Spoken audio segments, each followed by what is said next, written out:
Bonjour, Shalom Uvracha. La paracha de Korach est encore plus difficile à comprendre que la paracha des explorateurs. Quand on lit le texte, avec des yeux actuels, la revendication de Korach paraît tout à fait justifiée. Toute la communauté, tous sont saints, et Hachem est au milieu d'eux. Pourquoi vous élevez-vous au-dessus de l'assemblée d'Hachem ? Il demande plus de démocratie. On a du mal à comprendre la réaction de Moshe. Il lui propose un test avec des encensoirs pour savoir qui est vraiment saint. Mais Korach n'avait pas, apparemment, demandé la première place, mais l'égalité. En fait, Moshe s'est rendu compte que Korach avait assemblé une coalition hétéroclite composée de 3 groupes, dont chacun avait ses intérêts propres. Dathan et Aviram et la tribu de Réhouven voulaient récupérer leur statut d'aîné de Yaakov. Les 250 princes, qui d'après Ibn Ezra étaient eux-mêmes des premiers-nés, étaient mécontents d'avoir été évincés de la prêtrise au profit de la tribu de Lévi. Et Korach lui-même, qui s'estimait lésé, car après la branche d'Amram, celle de Moshe, c'est, pensait-il, sa branche, celle de Yitzhar, qui aurait dû être honorée, et lui, Korach, qui aurait dû être grand prêtre.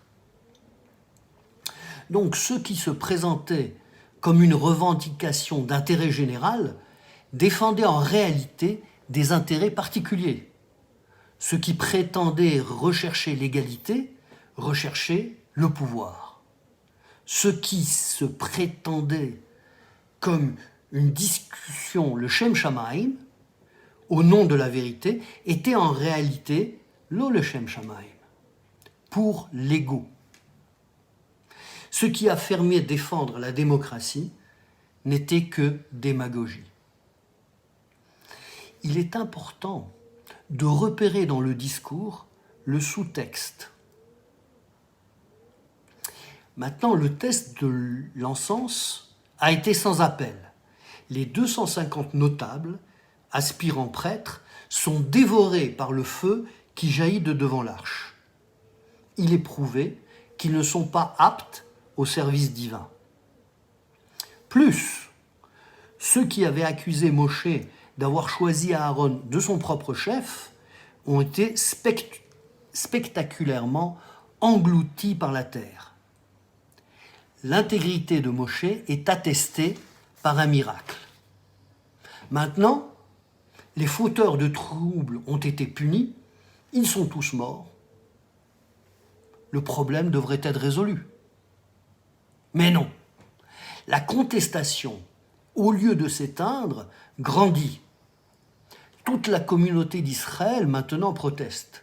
Vous avez tué le peuple d'Hachem. Une épidémie se déclenche qui tue 14 700 personnes, beaucoup plus que les 250, 300 initiales. Alors Moshe dit à Aaron, prends ton encensoir et va arrêter l'épidémie. Aaron prend l'encensoir et se tient entre les morts et les vivants. Et ainsi, il stoppe l'épidémie.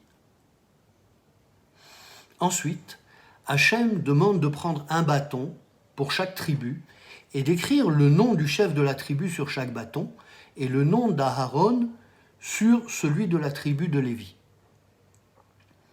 Et de les déposer devant l'arche dans la tente de la rencontre. Et le lendemain, le bâton de Aaron avait fait des bourgeons, produit des fleurs et même donné des amandes. C'est seulement là que la révolte finit. La Torah nous donne ici une leçon extraordinaire. D'abord, les conséquences d'un conflit peuvent être encore plus dévastatrices que le conflit lui-même.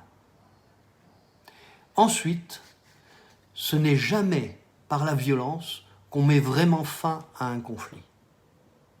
Ce n'est pas le leader qui punit le peuple qui est accepté, mais celui qui le protège, comme Aharon, qui s'est dressé en rempart contre la destruction.